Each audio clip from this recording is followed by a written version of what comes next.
Hey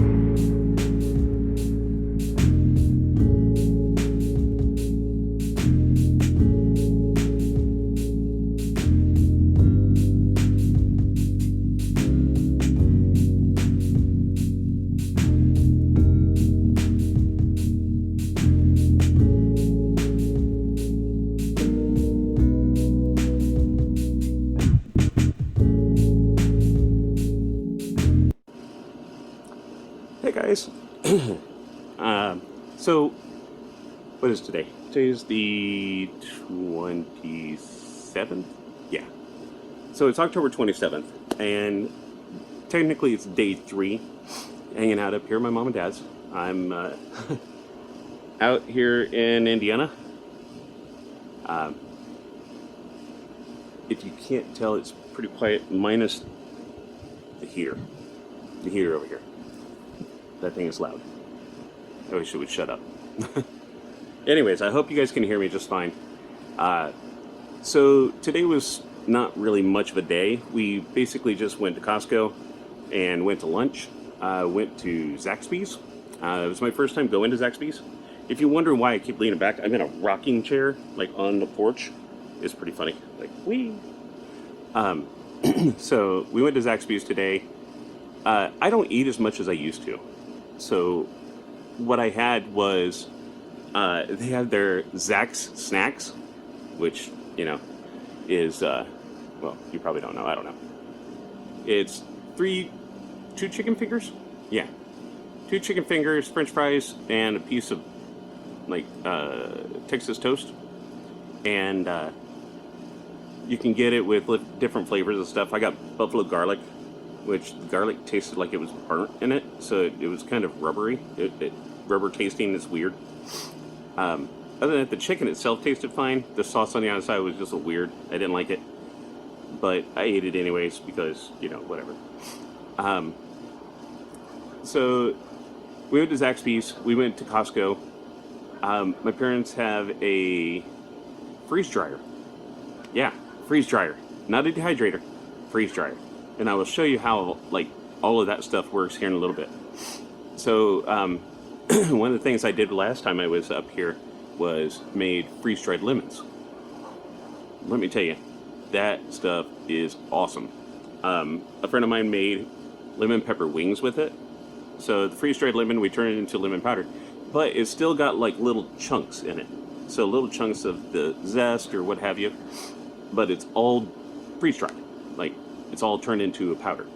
But he mixed it in with just a little bit of butter and a little pepper and the lemon. Excuse me, the lemon itself.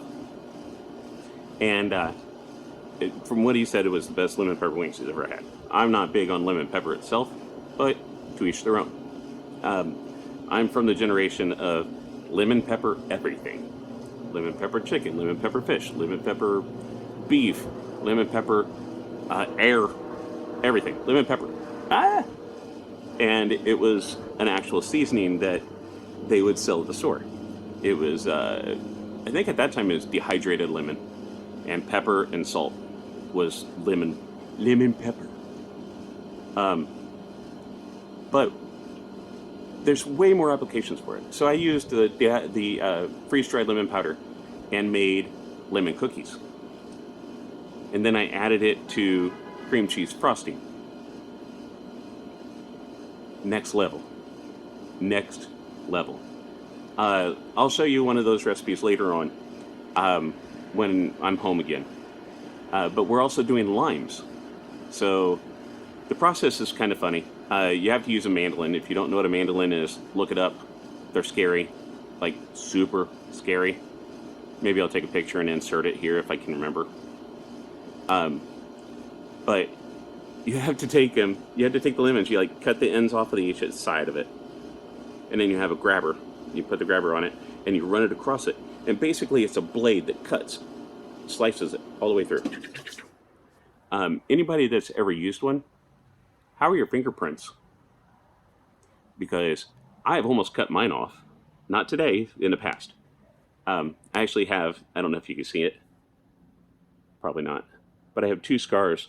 I have a scar that goes across here and down here, and then one that goes across here, where I caught a tomato slicer Look that one up. That one sucked. It was falling off a shelf. I'm stupid. Excuse me. No, I'm not stupid. I'm dumb. And I grabbed it. And when I grabbed it by the blades. And there's 8 horizontal blades on it. So I went, frink. That was fun. And then I got stitched up and went back to work. And then I accepted a bouncer job that night. Yeah, that was interesting. And then somebody said, how are you going to be a bouncer with stitches in your fingers and they were taped up together like this? So I was like, And I said, because that's not the hand that I hit people with. That one is. And the guy goes, okay, whatever. So that was how I got a bouncer job in Juneau. It was a good day. I just like to hang out with my parents. Some of the funniest people I know.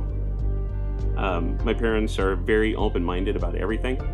And I still love the conversation we had where my mom told me that for the longest time that she actually thought I was gay because I didn't really have girlfriends or stuff during my high school years. And the thing that she didn't know is that everybody thought of me as the unwanted fat kid. I'm okay with it. I learned to deal. I figured things out. And I'm doing pretty good for myself. One of the other things I want to touch on, and I haven't really touched on it yet, and it is going to be a large focus on this channel. And it's something that's very important to me and very scary, I guess you could say. And a lot of it is dealing with my childhood trauma. Dealing with my childhood trauma, dealing with my emotional issues, my pretty much everything. I'm going to go through my depression moments with you guys. I'm going to go through my heightened anxiety moments with you guys. I'm going to go through a lot of my trauma with you. And I understand if you don't want to watch it. I understand if it feels triggering for you. And I understand if it's difficult for you to listen to or to go through it with me. I'll make sure that I label the videos as such. But I feel that there is a lacking in men, particularly around my age. I'm 48. But airplane. Men from my generation and generations before were all told, be a man, suck it up, get over it. When you get older and you start to realize that getting over it is just packing that stuff away and not dealing with it. And when it continues to build and continues to build and gets more,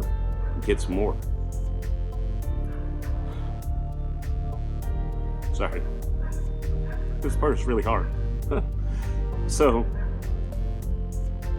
when it gets too much, you have to know how to control it.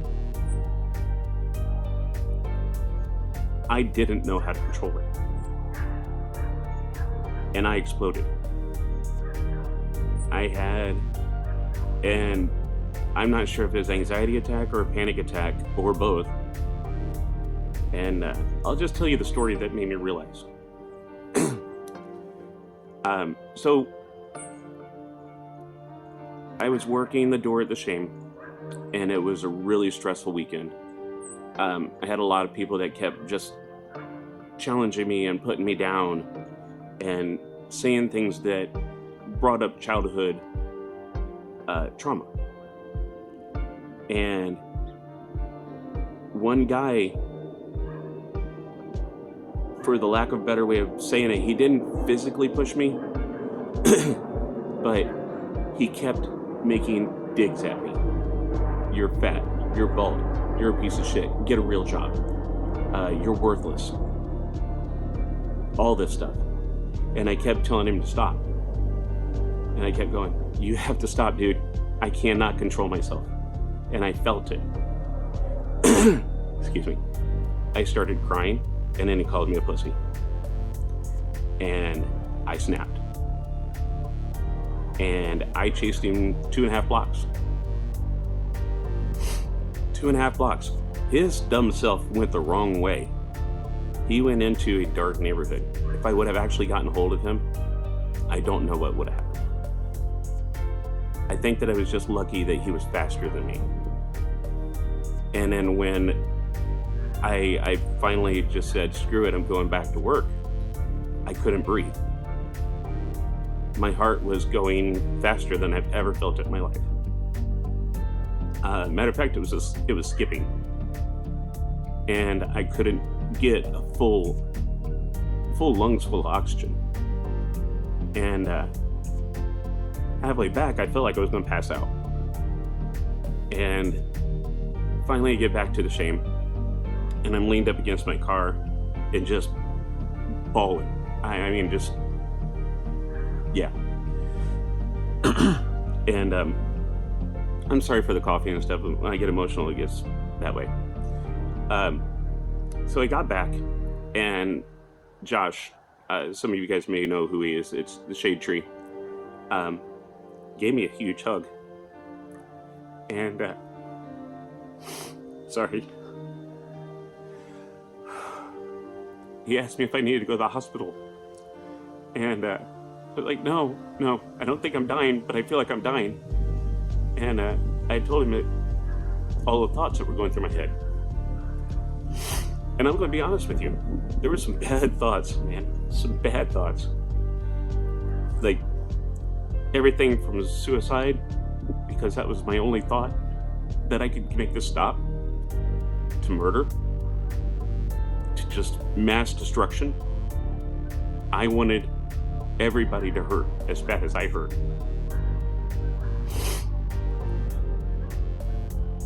And I still feel that way sometimes. And that's okay. Because I'm learning to deal with all this stuff. I'm learning how to handle it.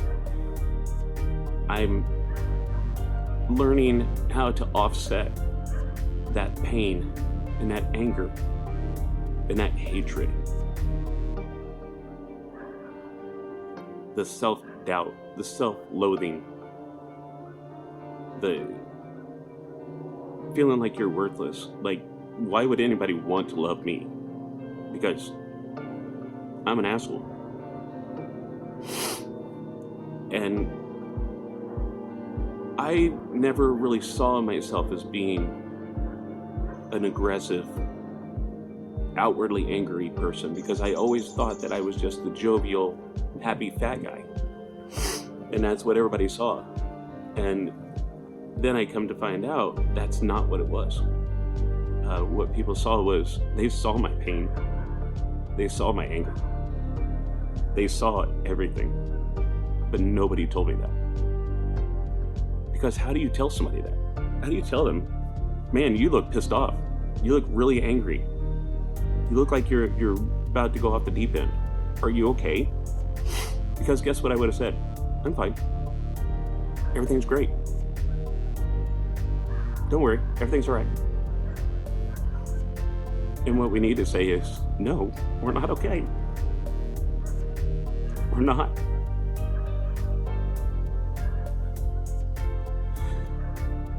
And saying that is not easy. I don't even want to look at the camera right now.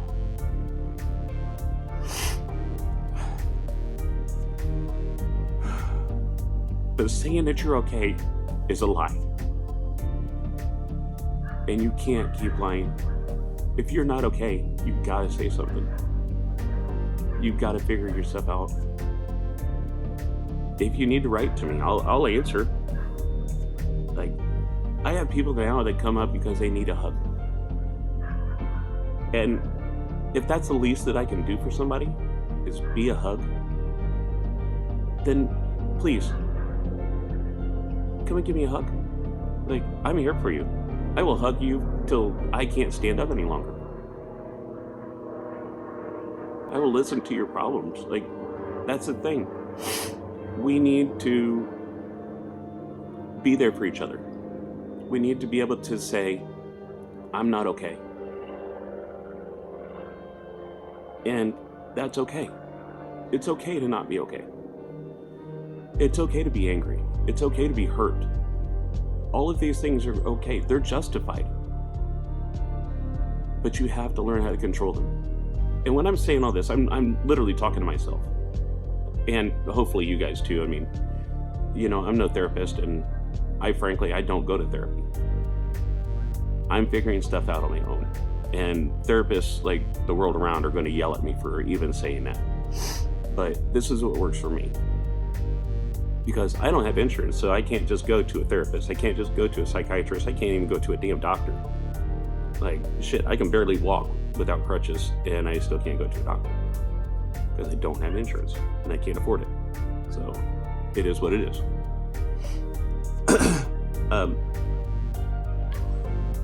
If you need help, there are plenty of helplines out there. There's the new suicide line.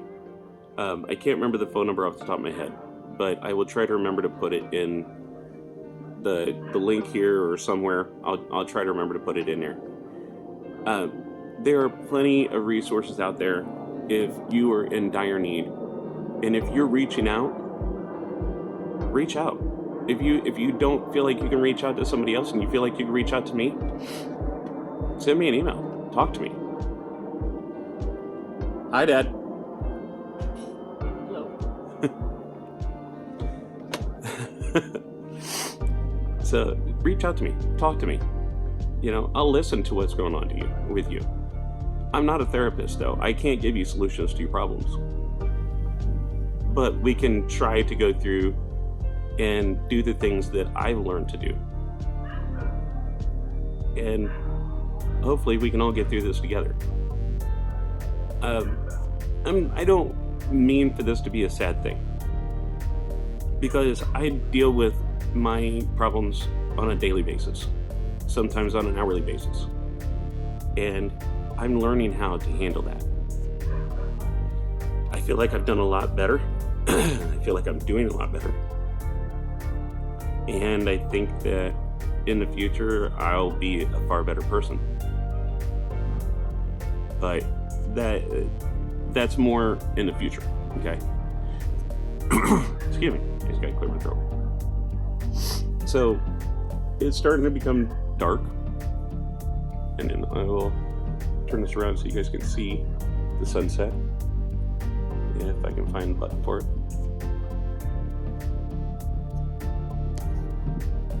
No, I don't think it's gonna let me do it. Anyways, I'll take a picture or a video clip here in a second and show you guys a little bit of the sunset. Here, you know what? Screw it. Watch.